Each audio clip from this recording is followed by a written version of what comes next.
शनिवार और रविवार रात के दरमियान हमने देखा कि ईरान की तरफ से कम 330 जो है ड्रोन्स और मिसाइल्स दागे गए इसराइल की तरफ।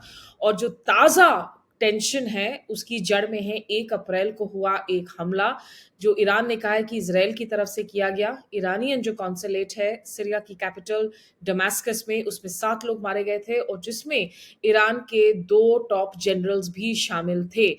और लगातार जिस तरीके से पहले ही इसराइल और गाजा के बीच में कॉन्फ्लिक्ट की स्थिति छिड़ी हुई है, लोगों की जानें जा रही हैं, बेहद तनावपूर्ण माहौल है, वहीं अब जो ताज़ा हालात बने हुए हैं, सवाल ये पैदा होने लगे कि क्या ईरान के इस हमले के बाद में अब इसराइल एक बार और फिर से जवाबी कार्रवाई करेगा, और अगर जवाबी कार्रवाई करता है तो ये जो थिएटर ऑफ कॉन्फ्लिक्ट है वो किस हद तक एक्सटेंड हो सकता है। इसी पर आज करते हैं हम ये खास बातचीत।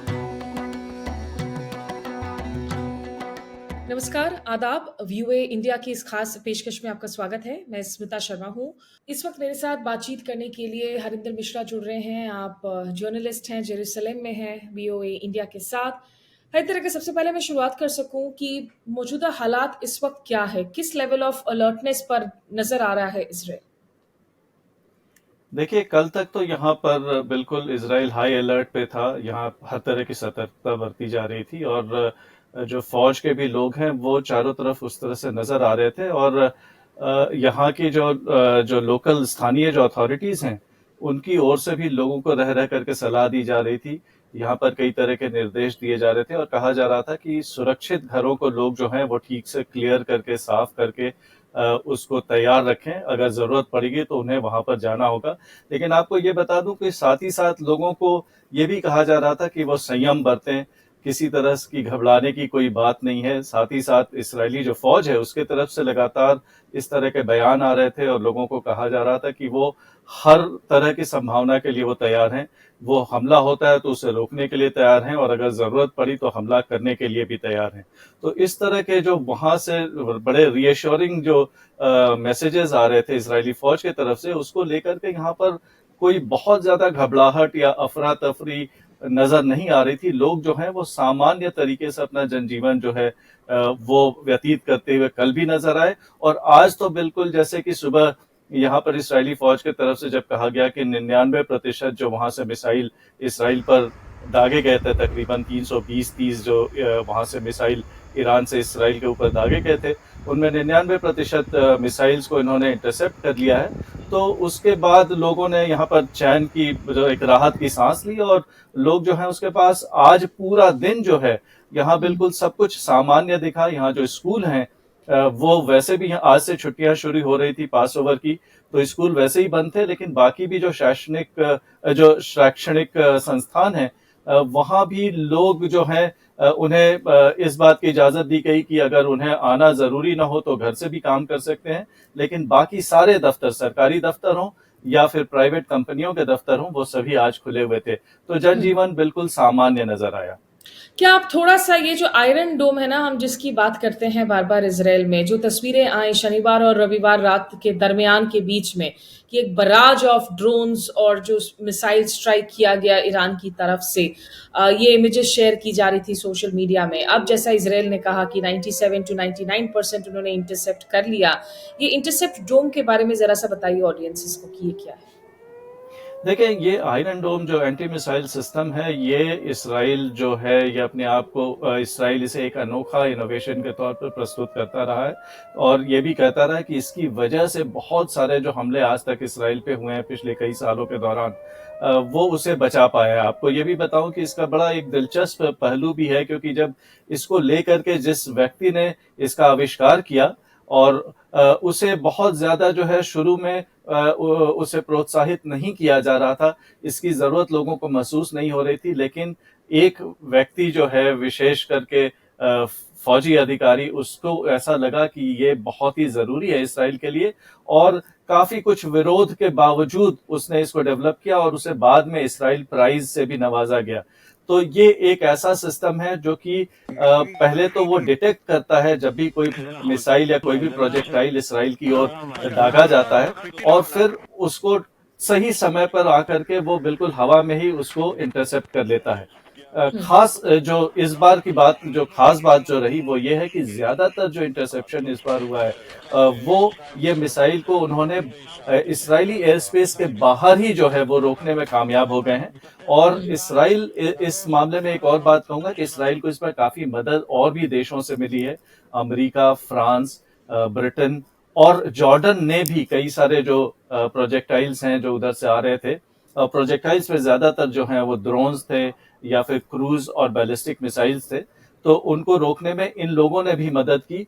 और इसका एक जो है पॉलिटिकल पहलू है, एक कूटनीतिक पहलू है, और वो माना यह जा रहा है कि इसराइल पिछले दिनों काफी एक तरह से अलग थलग नजर आ रहा था। जिस तरह से अमेरिका का भी इसराइल के प्रति रुख जो है, उधर से भी बड़े जो हैं उस तरह के सुर नजर आ रहे थे, नाराजगी के सुर नजर आ रहे थे, सुनने को मिल रहे थे। हुँ, इस वाकया के बाद ऐसा महसूस हो रहा है कि जो इसराइल के करीबी जो मित्र राष्ट्र जिसे जिन्हें इसराइल मानता है, वो उसका साथ देते हुए नजर आ रहे हैं। और उसकी जो एक आइसोलेशन की बात हो रही थी, अलग थलग हो रहा था, खास करके गजा के मुद्दे पर, और गजा में अपनी कार्रवाई को लेकर के वहां पर जिस तरह से हुँ, मासूमों की जाने गई है उसको लेकर के बार बार जो है उस पर उसकी आलोचना हो रही थी, उसको लेकर के। तो अब ये माना जा रहा है कि वो आइसोलेशन भी एक तरह से खत्म हुआ है इसराइल का। तो इसराइल अपने आप को बहुत एक एक तरीके से माने तो आश्वस्त अपने आप को मान रहा है। हुँ, और चूंकि यहाँ पर बहुत ज्यादा नुकसान हुआ नहीं इस हमले में, तो यहाँ पर खबरें ऐसे आ रही हैं, इसकी पुष्टि नहीं हुई है। अमेरिकी मीडिया में भी ऐसी खबर आ रही है कि राष्ट्रपति जो बाइडेन ने उसके बाद नेतन्याहू से बात की, इसकी पुष्टि है। लेकिन हुँ। कहा यह जा रहा है कि उस बातचीत के दौरान जो बाइडेन ने इनको समझाने में वो कामयाब रहे नेतन्याहू को कि कोई जवाबी कार्रवाई ना हो, जिससे कि यहाँ पर और एस्केलेशन को रोका जा सके। ये इस पर ही मैं आपसे इनफैक्ट जानना चाह रही थी और ये दिलचस्प है क्योंकि ईरान की तरफ से अब ये कहा गया है कि उन्होंने गेंद जो है वो इजराइल के पाले में डाल दिया, उन्होंने यूएस लेड वेस्ट के पाले में डाल दिया और ये कहा कि भाई हमने जवाबी कार्रवाई की थी क्योंकि सीरिया की राजधानी दमिश्क में हमारे जो दूतावास जो कमर्शियल कॉन्सुलेट है उस पर जो हमला हुआ था 2 हफ्ते पहले, उसमें 7 लोगों की जान गई थी, उनके लिए वो जरूरी था कार्रवाई करना। लेकिन अब अगर इसराइल रिटेलिएट करता है तो इसराइल इसे और एस्केलेट करेगा। तो इसराइल की तरफ से देखिए, ये जो इसराइल ने अपनी टेरिटरी से स्ट्राइक्स को किया, उनकी प्रॉक्सीज ने इस बार स्ट्राइक नहीं किया, आसपास की टेरिटरी से ये स्ट्राइक की जगह ईरान के अंदर से हुआ। तो ईरान ने एक तरीके से साफ कर दिया कि they are ready for escalation. क्या ये अपने आप में एक डेटरेंस का काम कर रही है in a strange sort of a way? और क्या इसराइल ने ये तय कर लिया है कि नहीं अब इसके बाद जो है अभी हम कंट्रोल कर लेंगे? देखिए, यहाँ पर पिछले कुछ दिनों से मेरी सुरक्षा अधिकारियों से बातचीत होती रही है। यहाँ पर कई सारे जो हैं फौजी जो जराए हैं, उनके संपर्क में मैं रहा हूँ। और आपको ये बताऊं कि यहाँ पर कभी उस तरह की कोई घबराहट नजर नहीं आ रही थी, जबकि इतना बड़ा हमला, और अमेरिकी मीडिया में ये कहा जा रहा था कि अगले 24 से 48 घंटों के अंदर जो है एक बहुत बड़ा हमला होने वाला है। उसके बावजूद यहाँ कोई बहुत ज्यादा अफरा तफरी कभी भी देखने को नहीं नजर आई। हाँ, लोग जो हैं वो बिल्कुल थोड़ा परेशान थे इस बात को लेकर के, क्योंकि उन्हें पता नहीं था कि इसका अंजाम क्या निकल करके आएगा। लेकिन साथ ही साथ उन्हें विश्वास था कि अगर उनकी फौज के तरफ से ये कहा जा रहा है कि वो इसके लिए तैयार है, तो फिर तैयारी जो है वो मुकम्मल ही होगी। इस तरह के भाव यहाँ पर साफ तौर पे नजर आ रहे थे। दूसरी तरफ जो है कि इस पूरी ईरान की कार्रवाई के बाद वहां पर बड़ा ही जश्न बहुत सारे मनाए जा रहे हैं, लोग बहुत खुश नजर आ रहे हैं। यहाँ पर जो है बहुत ज्यादा जनता चिंतित नजर नहीं आ रही। लेकिन जहां तक फौजी कार्रवाई पर अगर हम गौर करें, तो इस बात को लेकर के जरूर यहाँ पर लोग सोच रहे हैं, और खास करके जो सुरक्षा से संबंधित जो लोग जो हैं, वो इस बात को सोच रहे हैं कि अगर ईरान अपने अपने न्यूक्लियर प्रोग्राम, अगर वो परमाणु कार्यक्रम में सफल हो जाता है, तो इसराइल के लिए, ये जो इसराइल पहले से ही कहता आ रहा है कि ये उसके लिए एक एग्जिस्टेंशियल थ्रेट है, वो हम्म, उसके अस्तित्व के लिए खतरा है। और अगर वो वाकई परमाणु शक्ति बन जाता है, तो अब ये साबित हो गया है कि उसके पास इस तरह के मिसाइल्स हैं जो कि पेलोड को कैरी करते हुए और इसराइल पर हमला कर सकते हैं। तो ये इसराइल जो पहले से कहता रहा, वो अब इस ये बात जो है इसकी पुष्टि हो रही है एक तरह से। और हम्म, इसराइल जो है इसको लेकर के थोड़ी चिंता इसराइल को भी होगा। तो इसराइल के जो सहयोगी राष्ट्र हैं, उनके लिए भी एक तरह का संदेश है कि इसराइल को उस तरह की तैयारी करनी होगी, या तो पहले उसके न्यूक्लियर प्रोग्राम को फॉइल करना होगा, उसे रोकना होगा, किसी तरह हुँ, से जो है उसको सफल नहीं होने देना होगा, उसे नाकाम करना होगा। और दूसरी तरफ ये है कि ईरान ने इस बात को भी जो है दर्शा दिया है कि वो काफी दूर, क्योंकि इस ईरान से यहाँ की जो दूरी है 1600-1700 किलोमीटर के लगभग होगी, वो इतनी दूर तक वार कर सकता है, ये भी उसने जो है इस बात को दर्शाया है, जो जो हुँ। हमले हुए उसके जरिए। तो इसराइल के लिए चिंता की बात जरूर है, लेकिन दूसरी तरफ यह है कि इसराइल लगातार ये कहता आ रहा है कि वो किसी भी हालत में परमाणु कार्यक्रम को सफल नहीं होने देगा, और हुँ। ऐसा लगता है कि अब वो और एक डिटर्मिन्ड, एक दृढ़ निश्चय के साथ हो सकता है कि आगे इस तरह की कोई कार्रवाई करे। हरिंदर जी, एक मैं आपसे ज़रूर जानना चाहूँगी, जैसा आपने कहा कि इज़राइल की जितनी निंदा हो रही थी गज़ा को लेकर, जहाँ पर जो एक ह्यूमन कैटास्ट्रोफ़ देखने को मिल रहा है, हज़ारों की तादाद में लोगों की जान गई है, जब से 7 अक्टूबर पिछले साल को हमास का अटैक हुआ, इज़राइल ने उसकी जवाबी कार्रवाई की और तब से लेकर फ़िलिस्तीनियों की जान के साथ जिस तरीके से बहुत ही ट्रॉमेटिक सिचुएशन सामने आया है, बेन्यामिन नेतन्याहू के लिए क्या ये पूरा सिचुएशन जो एक शॉट इन दी आर्म की तरह आया है, क्योंकि उनकी लगातार अनपॉपुलैरिटी देखने को मिल रही है, प्रोटेस्ट्स की खबरें आते हैं, उनके जो पॉलिटिकल क्रिटिक्स हैं, जो अपोनेंट्स हैं, वो कह रहे हैं कि चुनाव देश में जल्द करवाए जाएं, वो अपने राष्ट्रपति पद से इस्तीफा दे। तो क्या एक इस तरह के सेंसिटिव मुद्दे प्रधानमंत्री पद जो है से। प्रधानमंत्री पद से वो इस्तीफा दे, क्या उनको एक तरीके से एक लॉन्ग रोप हासिल हुआ है? जी देखिए, पहली बात तो यह है कि प्रधानमंत्री बेंजामिन नेतन्याहू चारों तरफ से घिरे हुए नजर आ रहे हैं। चाहे वो अंदरूनी सियासत पर अगर आप गौर करें तो यहाँ पर जो बंधकों के परिवार के लोग हैं उन्हें काफी समर्थन मिला हुआ है। अब यहाँ पर आवाम जो है उसका बहुत बड़ा हिस्सा उनका साथ देता हुआ नजर आ रहा है, और यहाँ पर लगातार प्रदर्शन होते रहे जिसका दबाव उन पर साफ नजर आया है, क्योंकि एक समय तक वो बंधकों को लेकर के जो भी उनके तरफ से बयान आता था उसमें जैसे कि एक पासिंग रेफरेंस, थोड़ा सा उसको लेकर के जो है वो कुछ एक बोल जाते थे, एक आध वाक्य। लेकिन पिछले दिनों एक उनका बयान आया जिसमें 5 बार इस बात को दोहराया गया कि वो उसको लेकर के प्रतिबद्ध हैं और इनके लिए वो टॉप प्रायोरिटी है। तो ऐसे में जो है उधर से वो दबाव बढ़ रहा था, तब तक दूसरी तरफ उनकी गठबंधन सरकार में जो शामिल कुछ पार्टियां हैं, खास करके जो धुर दक्षिणपंथी पार्टियां हैं, उन्होंने कहा कि अगर आप अपनी कार्रवाई को रोकते हैं और अगर आप गजा में प्रवेश नहीं करते हैं और रफा के इलाके में प्रवेश नहीं करते हैं, और रफा वो इलाका है गजा का जो कि 64 वर्ग किलोमीटर का वो इलाका है जहां अभी 15 लाख लोग रह रहे हैं उस हुँ, छोटे से क्षेत्रफल में।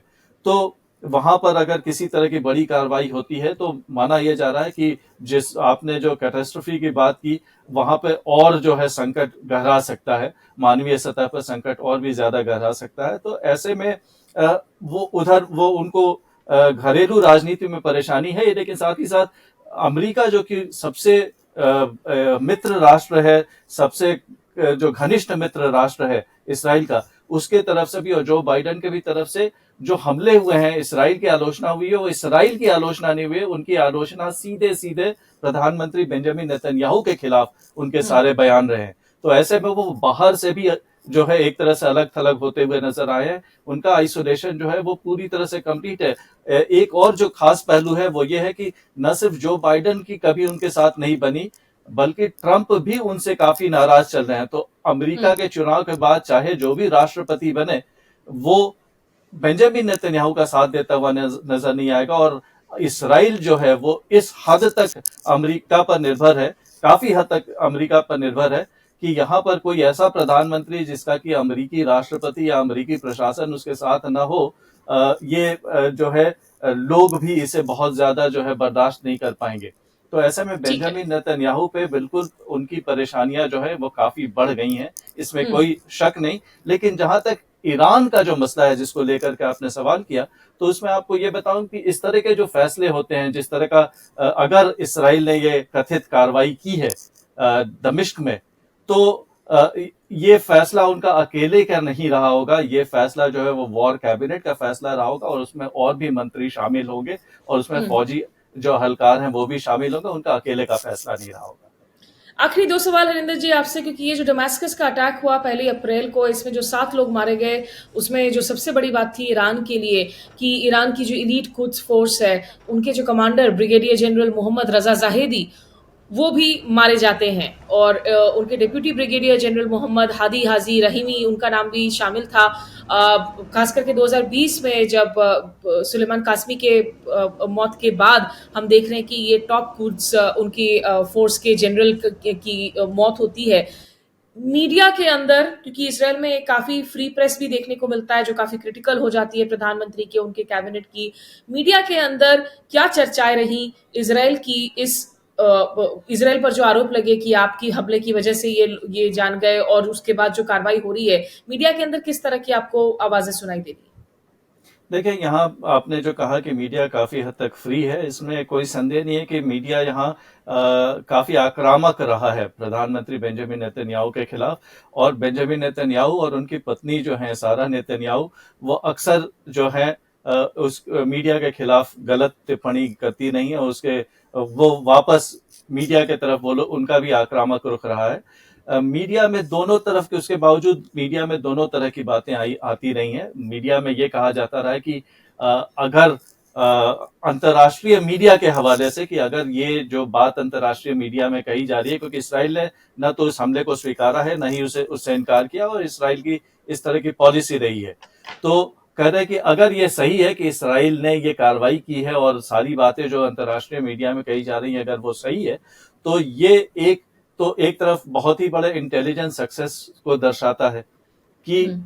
ठीक उसी समय जो है जब वो वहां मौजूद थे, और ये कोई कोई मामूली जो है ये शख्स नहीं थे, ये मोहम्मद रजा जहेदी जो हैं, वो यहाँ तकरीबन 30 सालों से अल-कुद्स फोर्स के वही मुखिया रहे इस क्षेत्र में, और वो यहाँ पर जितने भी प्रॉक्सीज हैं ईरान हम्म। के, सभी का कोऑर्डिनेशन जो है वही करते रहे। और माना ये जा रहा है कि वहां पर जो ये मीटिंग चल रही थी जिस दौरान ये हमला हुआ, उसमें उनके सारे प्रॉक्सीज जो हैं वो मौजूद थे, और कोई बहुत बड़ी तैयारी चल रही थी। तो ये एक प्रीएम्प्टिव अटैक था।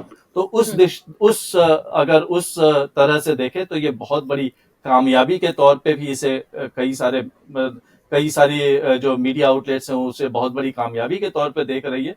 दूसरी तरफ जो है कुछ जो क्रिटिकल हैं, जो मीडिया जो क्रिटिकल है इस हमले को लेकर के, उसका ये मानना है कि एक तरह से उन्होंने एक अवसर दे दिया कि ये जो जंग है इसका विस्तार और बढ़ाने का एक जो है इसराइल ने अपॉर्चुनिटी क्रिएट कर दिया था। अब हम्म। ये माना जा रहा है कि इस हमले के बाद अगर इसराइल संयम के साथ पेश आता है तो शायद वो जो खतरा है वो टल गया। ठीक है, एक आखिरी सवाल आपसे, और इस वक्त दर्शकों को भी बता दूं कि G7 लीडर्स की भी इमरजेंसी बैठक हुई थी। उसका जो बयान है वो भी सामने आ चुका है। इस बयान में अनइक्विवोकली जो है निंदा की गई है इस हमले की। In the strongest term Iran direct and unprecedented attack against Israel. साथ में ये भी कहा गया है कि ये पूरी तरीके से अपनी सॉलिडारिटी और समर्थन इसराइल और उनके लोगों को वो देते हैं। Reaffirm our commitment towards its security. With its actions Iran has further step towards the destabilization of the region and risks provoking an uncontrollable regional escalation। तो ये G7 नेताओं की तरफ से स्टेटमेंट आया है। और याद हो कि भारत की तरफ से भी जो है बहुत चिंताएं जताई गई हैं। डॉक्टर एस जयशंकर, उन्होंने जो इसराइल ईरान के विदेश मंत्री है उनसे बात की है, क्योंकि एक क्रूज शिप जो है, कार्गो शिप, वो इसके कुछ दिन पहले जिस तरीके से ईरान के कंट्रोल में आया, उस पर 17 इंडियन नेशनल्स ऑन बोर्ड हैं, उसको लेकर भी चिंताएं हैं। और भारत ने वेस्ट एशिया के सिचुएशन पर गहरी जो है डीप कंसर्न जाहिर करते हुए कहा था कि we are seriously concern at the escalation of hostilities between Israel and Iran which threatens the peace and security in the reason.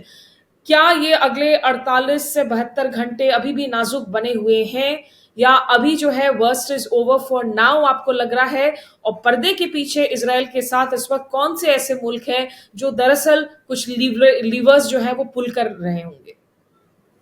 देखिए, अभी जब हमारी बातचीत हो रही है तो यहाँ पर वॉर कैबिनेट की बैठक चल रही है। इसराइली जो सिक्योरिटी कैबिनेट है, जो सुरक्षा कैबिनेट है, उसने ऑथोराइज कर रखा है वॉर कैबिनेट को आगे के हर फैसला लेने के लिए।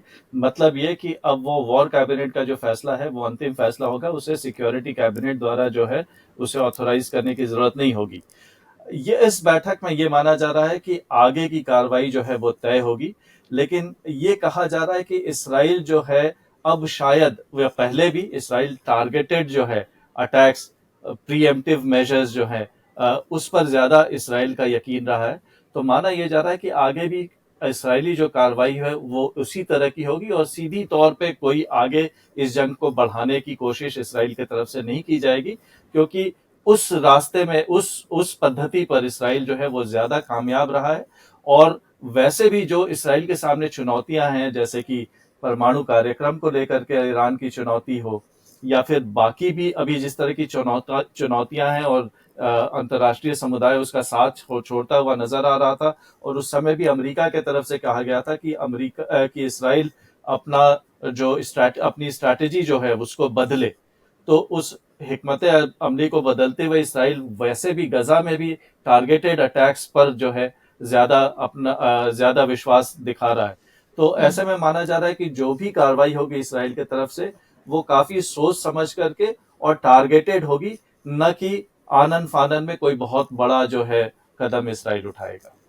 ठीक है। तो डॉक्टर जयशंकर ने, जैसा हमने कहा, कि ईरान के विदेश मंत्री से बात की थी। उन्होंने रविवार के शाम को और अपने ट्वीट में उन्होंने कहा था कि discuss the current situation in the region, stressed the importance of avoiding escalation, exercising restraint and returning to diplomacy. दर्शकों को याद करवा दें कि भारत से दरअसल कई सारे ऐसे मजदूर भी हैं जो हाल फिलहाल के दिन में इज़राइल गए हैं। वहाँ खास करके निर्माण और कंस्ट्रक्शन सेक्टर में काम करने को लेकर, उसको लेकर भी यहाँ पर अलग ऑपोजिशन पार्टीज की काफ़ी क्रिटिसिज्म चल रही है सरकार की। और करीब 6,000 लोग जाने वाले थे अप्रैल के मई के बीच में। अभी इन बदलते हालातों के मद्देनजर फिलहाल उसको जो है ऑन अ स्टे रख दिया गया है, क्योंकि इजराइल ने पैलेस्टीनियन जो फिलिस्तीनी वर्कफोर्स है उन पर बैन लगा दिया था उनकी एंट्री पर 7 अक्टूबर के बाद से। तो ये सवाल पूछे जा रहे थे कि आखिर भारतीय मजदूरों को क्यों इस तरह के एक एक्टिव कॉन्फ्लिक्ट जोन में लेकर जाया जा रहा है। बहरहाल बहुत शुक्रिया आपका हरिंदर जी हमारे साथ जेरूसलम से जुड़ने के बहुत लिए। धन्यवाद। बी सेफ, सुरक्षित रहें और आपसे हम आगे भी बातचीत करते रहेंगे। शुक्रिया, धन्यवाद।